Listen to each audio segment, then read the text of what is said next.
Welcome to the Deep Dive, where we cut through the noise and pull out the most vital insights from a stack of sources, all custom tailored for you. Hello. Today, we're plunging into the entrepreneurial skyview. It's the second book in Julian Kelly's Seasons of Success series. And look, this isn't your typical business manual. It's really a high-stakes story about Jay, an entrepreneur whose formidable empire is suddenly rocked by betrayal. Yeah, it forces him into this intense fight for survival against some powerful, pretty shadowy forces. It really does. It's a story that just vividly illustrates how fast the ground can shift under your feet in the entrepreneurial world. You know, today's trusted ally Can be tomorrow's hidden adversary. Exactly. So our mission for you today is really to pull out the most crucial strategic insights from Jay's, tumultuous journey. Right. Helping you understand not just how betrayal shatters foundations, but how these complex alliances and, frankly, unseen enemies really define the modern business landscape.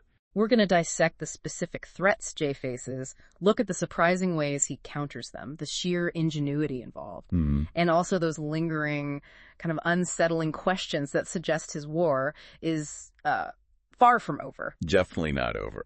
Okay, let's unpack this, because Jay's experience really offers some profound lessons, I think. Absolutely. So we open with Jay absolutely reeling, just completely devastated. Yep. After a confrontation, his trust is just gone, Yeah. shattered. His whole world feels upside down. The book captures that haunting echo of Richard's taunting words really well. It does. And the sting of betrayal from someone Jay really considered an ally, maybe even a friend. And what's so confusing for him, right at the start, is that this betrayer, he seemed to act in Jay's defense for a moment there. Exactly. How do you even process that? That kind of deliberate misdirection. It's bewildering. It really is. And that initial act, that seeming protection, just a masterclass in psychological manipulation. It throws Jay into what the book calls a blur of days. His mind just replaying the scene, trying to solve this puzzle that seems impossible. Right. It's such a powerful picture of how deep betrayal isn't just, a business problem. It's deeply personal, disorienting, scrambles your whole sense of reality. Yeah, it really shakes your foundation. And for anyone listening who's in leadership, it really highlights, you don't just vet partnerships on paper. You have to understand the psychology of the people you trust most. That's a great point. And through all this chaos, Jay does have one constant, Layla. His rock. She's his unwavering support, helping him sift through just mountains of data, trying desperately to figure out Richard's real motives. And even she, with all her skills, she was shaken. Yeah. That says a lot. It really does. And Richard's character, it quickly becomes clear he's far more than just a competitor. Oh, yeah. He's described as a master manipulator, pulling strings from behind the scenes. Always one step ahead. Always. And the narrative really emphasizes this betrayal was deeply personal. It wasn't just some cold business calculation for Richard. Which makes it even more dangerous, probably. Absolutely. It underscores a critical lesson. In these high-stakes games, a rival's personal motives can often be way more dangerous, more unpredictable than just their financial goals. You're fighting on multiple fronts then. Emotional, psychological. Not just market share. Exactly. And that's why it hits Jay so hard. This personal vendetta leaves him with this gnawing unease. So many unanswered questions. Yeah, like why the weird moment of defense from the betrayer, what really drove him to team up with Richard. And the big one, just how far did Richard's reach actually extend into his operations, his relationships, everywhere? It's terrifying. And Jay has this profound realization. This isn't just about business anymore, or even revenge. No. It's about pure survival. He's forced to face these ghosts of his past, all the lies and betrayals woven into his life. And that's a stark reminder for any entrepreneur listening. Your highest stakes. They're often tied to your deepest personal connections, your vulnerabilities. You think you're just building a company. But you're building this network of trust. And that network can be your greatest strength, or, your most exposed flank. So, faced with that kind of threat, personal, pervasive, how does Jay even start to fight back? Well, he starts digging, trying to uncover Richard's hidden network. Ethan, his CFO, finds these financial issues. Right, the inconsistencies in the numbers. Yeah, small things that just don't add up. Yeah. Richard was siphoning resources slowly, very deliberately. To avoid red flags. Smart, in a sinister way. Exactly. Enough to fund his plans, but not enough to cripple Jay immediately or set off major alarms. That's a scary thought. Subtle threats. It really is. It shows that sophisticated attacks are rarely these big, obvious heists. They're often these subtle, incremental leaks designed to flying under the radar. And Layla's trying to trace all this. The money, the communications. Emails, phone records. But Richard covered his tracks well, which just emphasizes how crucial proactive internal auditing and top-notch digital security are. They're not optional. Non-negotiable. Okay. So this is where Marcus comes in, right?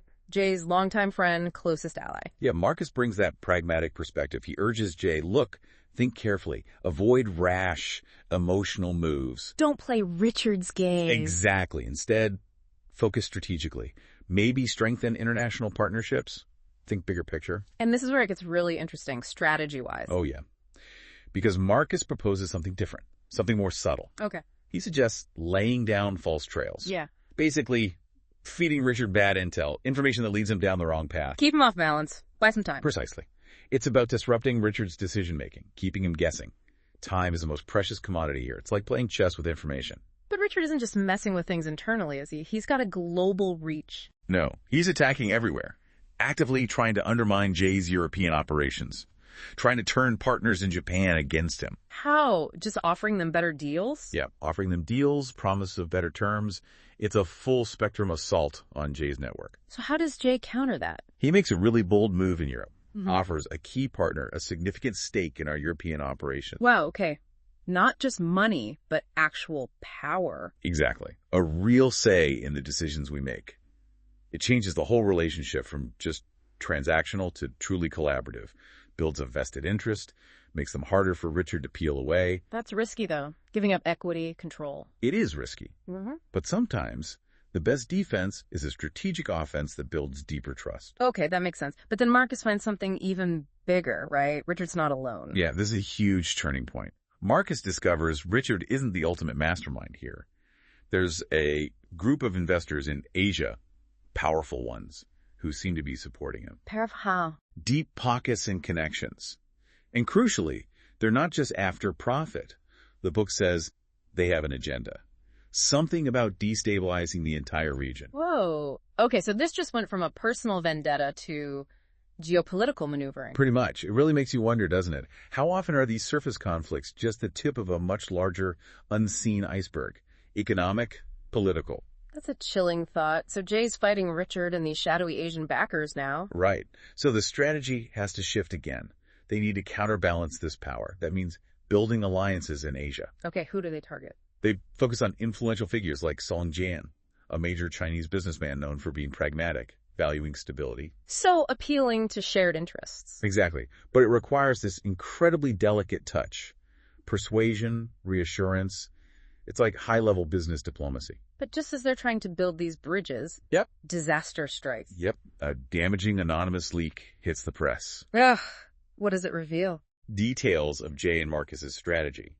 But it twists them, paints them as reckless opportunists, accuses them of destabilizing the region. The exact opposite of what they're trying to project to allies like Song Jian. Precisely. It's perfectly timed to undermine their efforts. It's not just bad PR, it directly hurts their ability to court the allies they desperately need. So what does Jay do? Hide?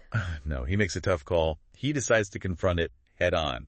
Calls a press conference. Gutsy move. How does he handle it? Very strategically. Calm, measured. Emphasizes integrity and transparency. States the leaked info was real, but taken out of context. Trying to reframe the narrative. Exactly. And it works to a degree. The mood in the room shifts. There's cautious optimism. But Marcus, he knows it's only bought them a little time. He senses there's more to it. Yeah, he says the leak was too precise, too well-timed to be a coincidence. He's convinced there's a deeper enemy pulling the strings. And he's right, isn't he? This is where the ghost comes back. The ghost from the past. James Porter. An old, fierce rival they thought was long gone. Chilling. And Porter doesn't waste any time. No, his strategy is calculated, immediately effective. He targets Jay's most lucrative clients, starts spreading rumors about their stability. Hitting Jay where it hurts. Business reputation. And it's personal, too. This isn't just business, it's an old grudge match, making it deeply visceral for Jay. And the impact is immediate. Painfully immediate. Almost right away, a key supplier, absolutely critical to Jay's operations, threatens to pull out. Why? Porter offered a better deal. Yep. lured away.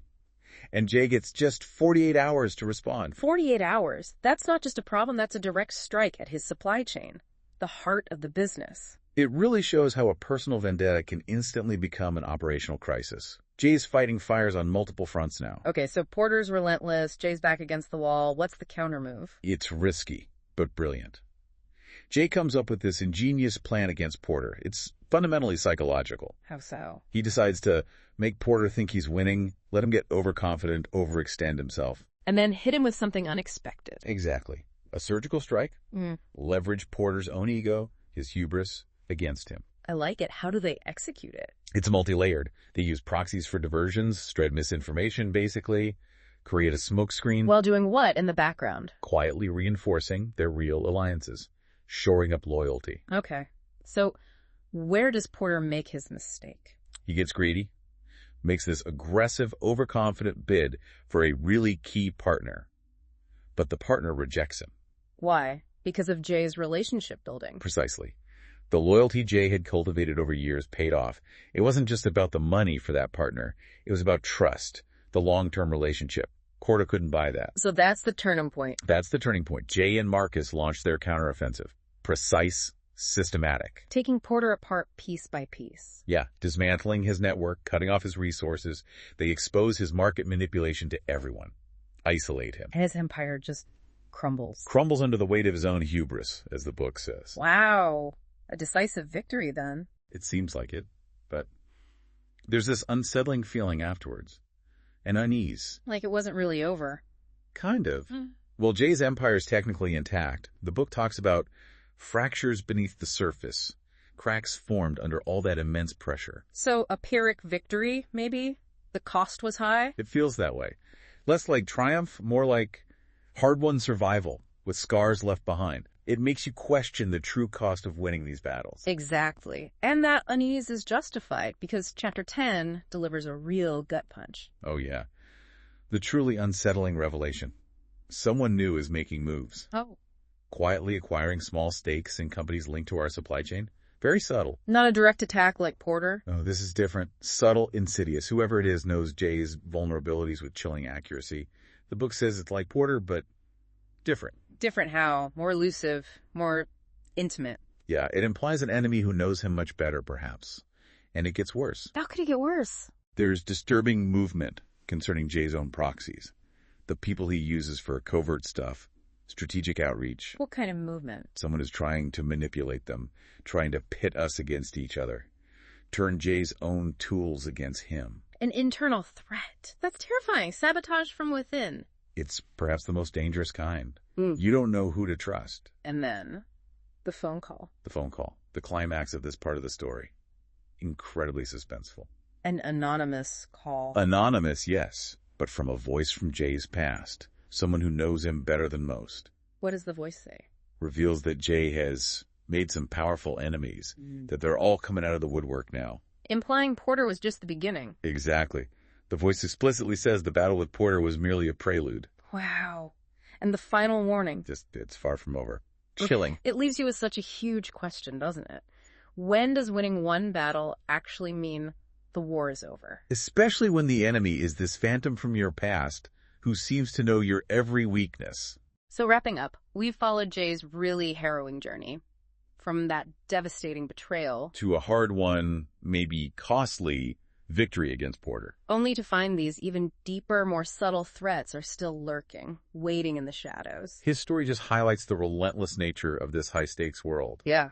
The constant need for vigilance, adaptability. And the strength of true allies. You really see how crucial Layla and Marcus are. Absolutely critical. So for you listening, this deep dive really reveals that in the entrepreneurial world, success isn't just about building something great. No, it's also about relentlessly protecting it from forces you can't always see that are often insidious. And understanding that sometimes, the biggest threats come from unexpected places, maybe even inside your own circle, or from ghosts you thought were buried. Right. So consider this final thought. If winning one battle, like the one against Porter, only reveals a larger, more insidious war. A war fought in the shadows against an enemy who knows you inside out. Then what does success truly mean in that kind of landscape? A landscape defined by perpetual conflict, hidden agendas. And what new skills, what fundamental shift in mindset might Jay need now to face an adversary who operates entirely from those deep shadows, anticipating his every move? That's the question hanging in the air. What comes next for Jay, and what does it mean for anyone navigating similar waters?